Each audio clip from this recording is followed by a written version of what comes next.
This is the Opel Grandland X Ultimate. So the Ultimate Edition, not the last one, but Ultimate in the sense of top trim level wise. With the top engine under the hood, we'll show the power, and of course exterior and interior. What is Opel or Vauxhall able to do actually top SUV wise? Recently we've shown you the Insignia GSI, the top sporty variant at the moment. Now it's all about the SUVs today. Different trims, different colors, everything you need to know on Autogefühl, your number one resource for in-depth car reviews and your number one community to discuss cars. Today with Thomas. As always, in full HD, full screen and full length. Let's go!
Our main vehicle is quartz silver today. You can also check out a blue car, for example, in our earlier Grandland X review with the petrol engine.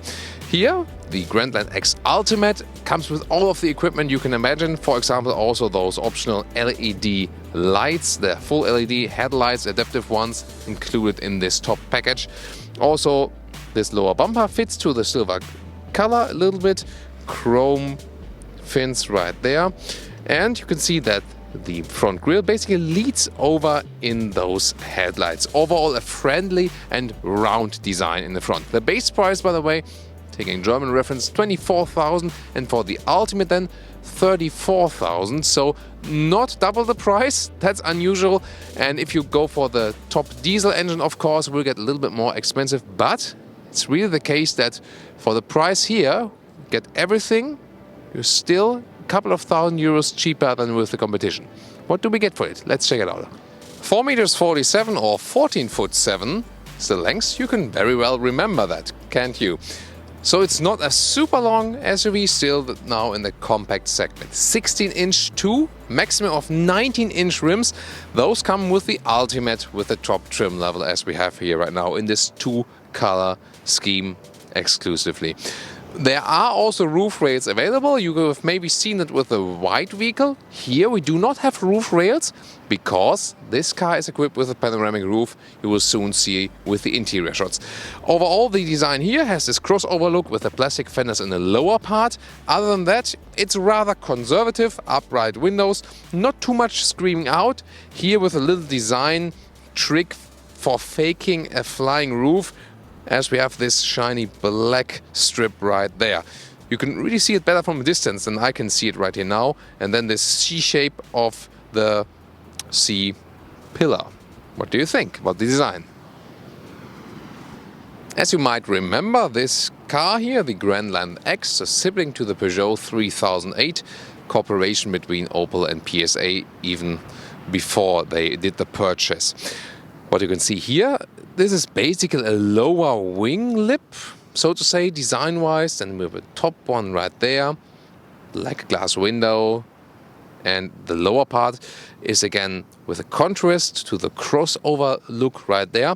But overall, it's rather subtle. Those horizontal drawn tail lights, again with the LED signature right there. In the front, by the way, you start with halogen with the base model, but here again today with the Ultimate, everything Opel can offer us. And well, so far I found the best thing that it's actually not too expensive, although it's top trim. And to give you another color, this one is pearl white. Of course, it looks great when it's clean, but as you know from Brian probably also, white cars get dirty quite easily. But again, the advantage is especially the two-tone rims there with black accentuations are in more contrast to the white, also with a black contrast roof here. So there are big news engine-wise. First of all, last time we've driven the 1.2-liter petrol engine, the 3-cylinder with 130 horsepower. That one will now get the 8-speed automatic transmission optional, the same one we are driving here today. Then there will be a new 1.6-liter petrol engine with 180 horsepower, also with the 8-speed automatic gearbox. Then diesel-wise, the so far 1.6-liter diesel will be replaced by a 1.5-liter diesel, either with 100 or 130 horsepower. And this one here is the top diesel, the 2-liter diesel with 177 horsepower. Quite powerful, 9.1 seconds to 100 kilometers an hour or 62 miles an hour. And actually, there will be another new one. A plug-in hybrid is also announced here today for 2019. That one will also have all-wheel drive. All other engines front-wheel drive. The plug-in hybrid then will have the electric motor also powering the rear wheels and be the first all-wheel drive version of this vehicle.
This is the car key. Yes, we know that from the PSA cars from Peugeot or Citroën. They are sharing the platform, and they did that project even before PSA bought Opel.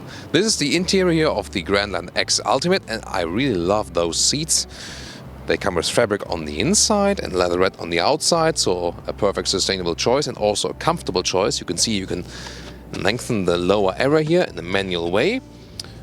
Then you also have some electric functions like putting the front part up or down, but I would recommend you rather to let it down, that your pelvis doesn't get full to the backside. Manual pump it up yaw. And also in this area you see we have this like this diamond quilt also in the fabric structure, so I think a good idea, definitely. The steering wheel also has corresponding contrast stitches, and by the way, you either get this bright interior, but you can also just get a plain black one. Because here, I think it's actually an interesting choice, because also here this is hard plastic, this is here soft leatherette, here too. You also get this color contrast on the inside of the doors, and on the top part also with soft touch here. So build quality wise, it's actually fairly good. Also the top part of the dashboard here is from the soft touch plastic. And let's get inside. First of all, it's very interesting if you look at the lower part of the door. I have it in a close-up here for you. There's a very wide door sill that is protecting everything on the inside, so we hope that all of this here, the entry cap, will then stay clean. The seating position is upright and very comfortable. Although it's not the longest SUV, you already get the impression of a grown-up SUV for sure. You can definitely compare it also with a sibling Peugeot 3008 a little bit, but the seats are different, so you have somewhat a different seating position, but size-wise. You can pump them up here manually. The front part also goes further in the front, as I've shown you. And headroom-wise, well, there is this panoramic roof now here. So I'm one with 86 or 6'1". There's still something left here on headroom above my head, but if you want more, then you should leave out the panoramic roof. The steering wheel, you have to reach out very wide there, and then you can access the reach and also height. So the process here in the front, that could be a little bit better from a build quality, but it's definitely good that we have such a variety of choices here. I usually put it like this, all the way up and all the way out.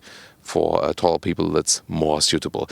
And one last thing, if you look to the left or the right front, you cannot guess that well where the rims are. So that can give you some problems when you're in the parking lot or something.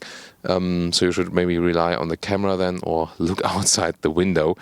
But other than that, again, a comfortable seating position as you would expect from an SUV. This is the interior overview. As I said earlier, this one, the top part is soft touch. Then this is the main decor element, this round style. The Ultimate X comes with all equipment you can imagine, basically the bigger 8-inch GPS, also 2-zone AC, for example, in the lower part.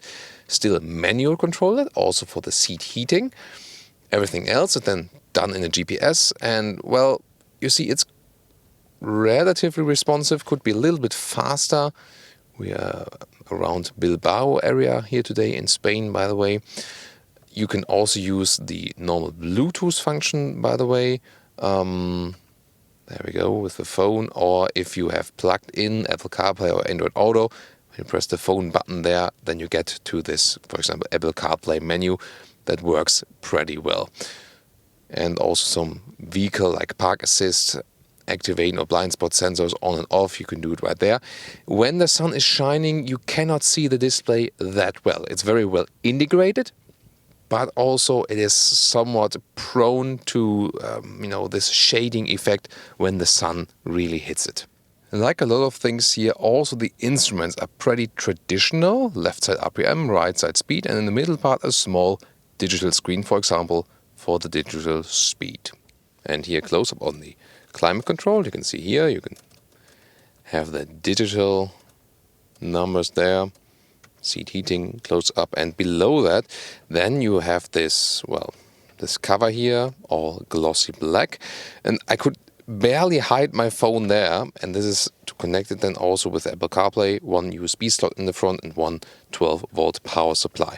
And then this shifting lever there in the front, you have to get used to that. I'll explain you why. This shifting stick here, the automatic gear lever, is sometimes very complicated because now, for example, it's blocked. I cannot do anything. And, well, I'm also on the brake at the moment, but you have to actually release the brake and then go on the brake again, and then you can put it in reverse. So if you start the engine and then maybe you're not on the brake or something, then it's blocked, that's okay. But then it can also sometimes happen that when you are on the brake with your foot, it's still blocked like this now. So when you didn't do it the first time, it's blocked. Then you have to go off the brake again, it's still blocked, on the brake again, and then it's loose and you can shift back.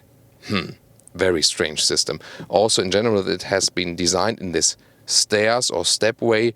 It's really annoying. Why can't you just pull it back and forth and that's it?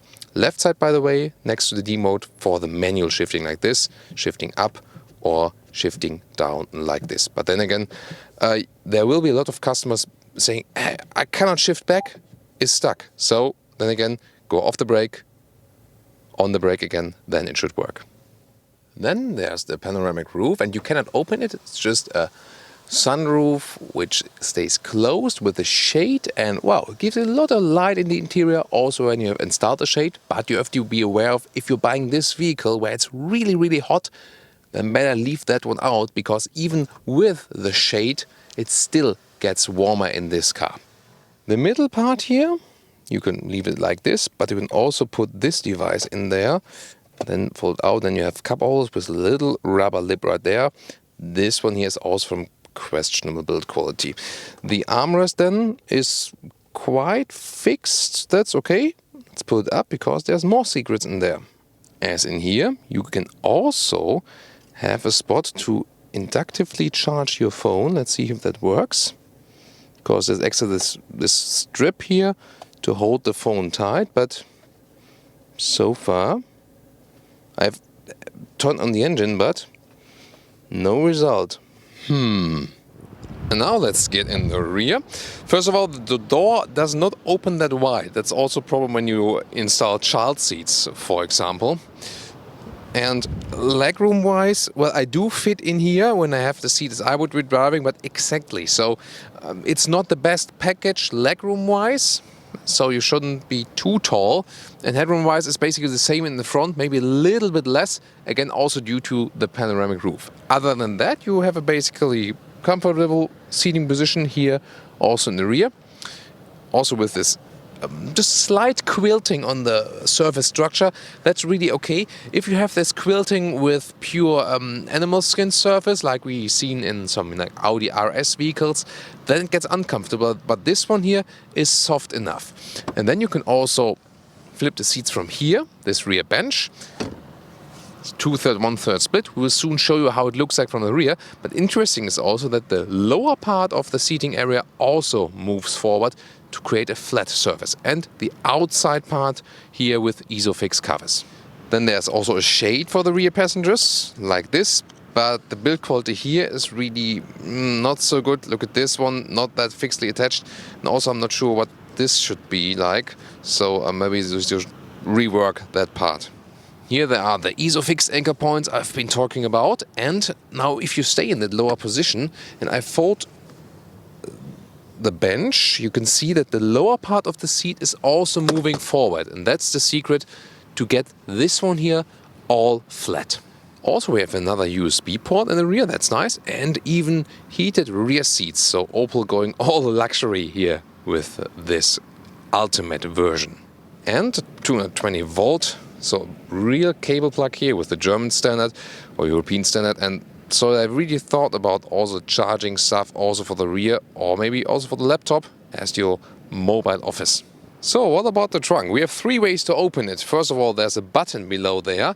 Then you can press it at the key, and then there's this kick mechanism when you have all hands busy. And wow, this is working pretty well directly in the middle part. With the key, by the way, or with the button, I had some situations where the rear hatch won't open. I wasn't sure why exactly. Here I got a backpack in there that you can see the size approximately. It's very well usable, also square dimensions. I like that. On the left, on the right side, you have some small, for example, putting bottles, something. Here below that, you could also optionally have a spare tire. Here also only with a repair kit. Then what's also available is this net. You can attach it here and also in the, it's right there. Some like this. Yeah, like this, and then here like this. Then you have this net to secure stuff, so that's available. This top cover here, by the way, this rear edge of that is really sharp. So be aware of that. Do not touch it, and something can also get stuck there. That's not the best solution. Then the seats, we could flip them from the rear part, but also here, practical levers. Also on the left side, here we go. That's well done. You can also use the ski hatch, that's available. And you can see, then is the maximum capacity of 1,650 liters. And by the way, if you're interested, the towing capacity of this vehicle is 2 tons for putting the trailer. And child safety test for this electric hatch. Ooh, that's heavy. So that should be a little bit more sensitive. Here we go, let's open it again. By the way, one very important thing, the warning triangle. Just right put under the hatch. That's a clever idea.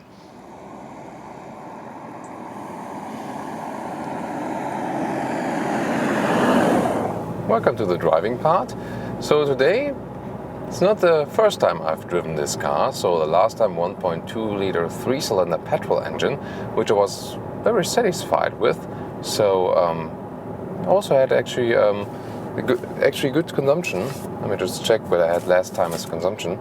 It was 6 liters on 100 kilometers, and that was pretty good. So testing today the diesel now, the top diesel, the 2-liter diesel with 177 horsepower. We will take a look at the consumption at the end of the test ride, of course, and also how it performs differently to the petrol engine. Also combined it with the automatic gearbox, which in the interior part, it's when you start it and put it in D or then reverse again. It's a little annoying indeed, because you have this step structure or this stairs structure within the shifting lever. You just cannot put it back and forward, and that's it. It's a little bit annoying. In comparison to the petrol engine, this one here, although it has way more power, It starts slower at first. You know what? That's something typically then for a diesel, and then when the turbo sets in, really, you can really hammer it. So first of all, rather makes you to drive a little slower. Here now with about 80 kilometers in the corner, the suspension is doing actually a quite good job. It's not super stiff, not at all, set on the comfort. You see there's a slight tilting then to the side. So again, the whole car, also the steering, which is pretty light, but also you see here, not really responsive. So steering, engine, and also the suspension rather tells you, just relax here on the motorway and you'll be fine with this upright seating position. The overview, as I was just getting out of the airport area, is not too good to the front. I could not really feel or see what about my front wheels, what about the rims, do I damage them in any way? So that was not the best. To the rear actually it's still quite okay, and to the sides, well, the windows are rather upright, so that's basically fine. The B-pillar, however, is really thick, so I would take this blind spot monitor for sure. If you look at that one here, it should be active. There it is. So, and this blind spot monitor, taken over from the PSA Corporation technology, you know, owning Opel now, it only reacts actually when the vehicle is directly next to you. So it's not active when the vehicle is approaching from the rear by far. So you really have to know it's only when it's directly in the blind spot. And some argue this would be the proper way the system would work. And others say, I like to have a warning in advance, a little bit earlier, for example. And well, I actually have to say I like to have the warning a little bit earlier. That comes somehow handier to me. So this system here, I think, comes too late at some point. So cruising so far, the engine does a good job. Now we're getting uphill. It's actually in the 7th gear, now shifting down to the 6th gear. Good reaction from the automatic gearbox, 8-speed automatic gearbox. And directly in the right RPM region again. So this vehicle really conveys a comfortable travel feeling, indeed a good motorway vehicle. The steering wheel, by the way, feels rather a little bit small for the size of the vehicle. I mean, it's not a small SUV, we have to bear that in mind. But still, perfectly fine. We can also test some other of these systems, for example, the cruise control. You can set it here on the steering wheel. Again, this with a soft rubber pad feels a little cheap. Also with the adaptive function, so keeping the distance to the car in front of me. So I've set it at the moment up to 100 kilometers an hour. You see the distance is also being maintained, and I can also change or adjust the distance in distant, normal and close, 3 modes, and I just leave it in the middle at normal. That's fine then. So definitely a very good cruising vehicle. Let's also check the first consumption figure, what we have here. Well, at the moment, of course, when you have the cruise control and just taking it rather steady, you can score very low consumption figures. 6.6 it says here at the moment, and of course it's a way bigger engine than with a 1.2 liter 3-cylinder engine. But again, considering it was a petrol engine, it's got really good consumption figure. This is just the first result here, so 6.5 liters on 100 kilometers. Considering the size of the diesel, that's still okay, and keeping you updated throughout the driving, then how it will change. It's a little bit complicated. I always have to take the separate column here to reach that one to change this view. We can, by the way, also go to the manual mode of the shifting, so I can push it forward to shift up and push the shifting stick backward to shift down. That comes handy, for example, if you're driving downhill for a long time and want to use the engine brake. Or, for example, if I'm maybe in a situation on a motorway First of all, I'm in automatic. The car for low consumption is maybe shifting it up. And then I say, I want to overtake someone and don't want to wait for the kick down. So I can show you the difference. So when I'm in the 7th gear now, and when I really hit the throttle and I want to accelerate even further, you'll see the car will shift down, maybe 6th, 5th gear, and then I have to wait a second for that, and then the power of the diesel should set in. So let's do that. 4th gear actually. Yeah. It was a quite good reaction and went pretty quick. And even went back to 4th gear just instantaneously. So, and the alternative again then would be I go to the manual shifting mode, shift down, but that's just linear. So 8, 7, 6, 5, 4, and then. So ultimately it seems for the acceleration one, probably you're just faster with the automatic because of this great response from the automatic gearbox. So I really like that. Noise insulation wise, by the way, I think it's on a good level. We surely had some other competitors which were a little bit less noisy than preferably in the premium segment, but you always have to keep in mind the price it has. So even full spec is of course less expensive than some of the premium competitors, and considering that, the noise insulation is quite okay. Again, surely not the best, but also not the worst. The road is basically flat here, but the tarmac is quite rough, so that is always influencing the noise level perception, of course, too. So now we're getting off the motorway. I can tell you also something about the stability or the seat brakes.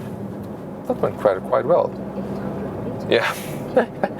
Co-driver Katrina today also confirms me, yeah, that was pretty good braking, because she was quite surprised by the braking power. But that's of course also part of the test. So, just another short, I think we're leaving the motorway totally quite soon, just here another short part. Actually, I'm feeling quite comfortable overall in this car. It gives me a really relaxing feeling and also a controlled feeling. I think I have to go left here, but that was wrong, yeah. So it's also good to test the GPS while driving. I have the map in the middle part. And when I want to see further ahead, I can zoom out, like with a smartphone, and see if that is autocorrected again. And in the small instruments, I also get some, visual arrows and stuff, but they are not that helpful, I have to say. So this was, for example, now a crucial intersection where I had to decide left or right. It seems I can correct my mistake here. But I think it's always good to experience such mistakes then from the GPS. It shows you then how good it is actually guiding you. And I feel the errors, I can see the small ones in the small display are not so clear to me. So that, because now there was a situation I wasn't exactly sure where to go then. Well, now the arrow is pretty clear in this case, but just I guess I knew my mistake beforehand. So I'm getting left here again. Yeah, you have to steer actually a lot, but it's easy to do. So if you don't have so much power in your hands or in your arms, you'll be just fine, even though it's not the smallest SUV. So letting the taxi pass. Again, the blind spot monitor is being activated.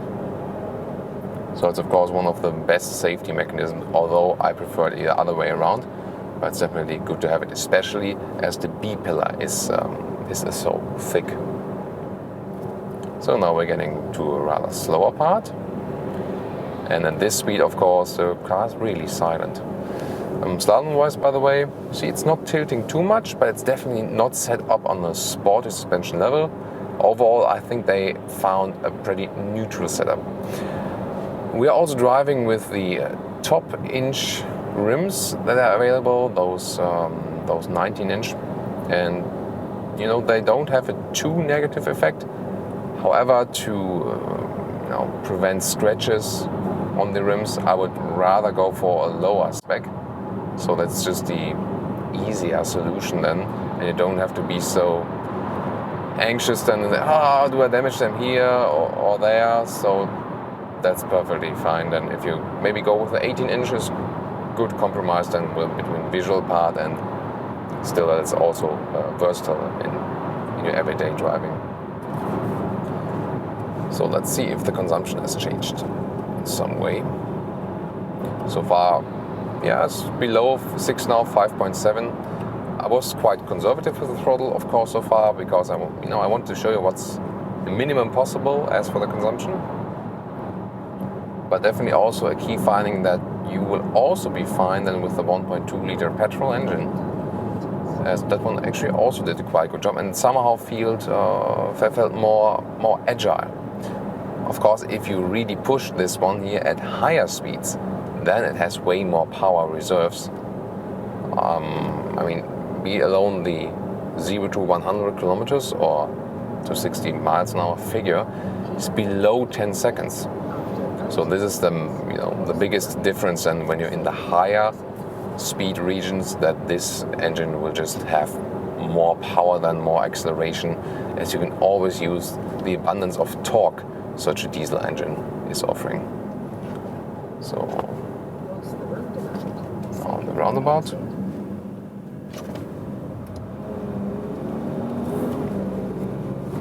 See, it's reacting quite spontaneously, but sometimes the steering is not really up to date with the speed the car has, it seems. So again, in this tilting, so I wouldn't exactly say it is really fun to drive this car in an agile way. That's definitely not the focus. But it is surely fun just to relax and enjoy. That it's actually cozy, also with the good seats I explained to you earlier. Interesting traffic light, but we'll use that one. Of course, we can show you then one more acceleration from standstill. Let's see, can already go, I think. It's yellow now? Strange traffic light. I think we can go. Let's go. Wow, that was 50 already. That went pretty quick. Wow. So, really great responsive engine. It's of course a typical diesel sound, so sound-wise you cannot expect too much. Also without this sound actuator we recently had with AJ in the Opel Insignia GSI, which it has at petrol and diesel engine. But the power is really well. So if you want that, it's really nice. There's another one in white in front of us now. It's also great for the visuals of the camera. And the last thing that would be missing is, let's see if I can get some potholes or something that I can test the suspension on this respec. Oh, there's a small speed bump. Let's just roll over it. Co-driver, what do you say? That was quite nice, right? Let's see, now the road gets also a little bit more bumpy. I mean, you feel them, but also the seats are evening out pretty well. So I think that's also fine. Again, in the compact segment, I think surely a comfortable variant. Now again, another speed bump a little faster. Yeah. So overall, I think they don't want to stress any direction of this vehicle, so they try to be appealing to a lot of different customers. Definitely not the sporty ones, but the focus of comfort and versatility, as we've also shown you in the interior part, is just confirmed here with our drive.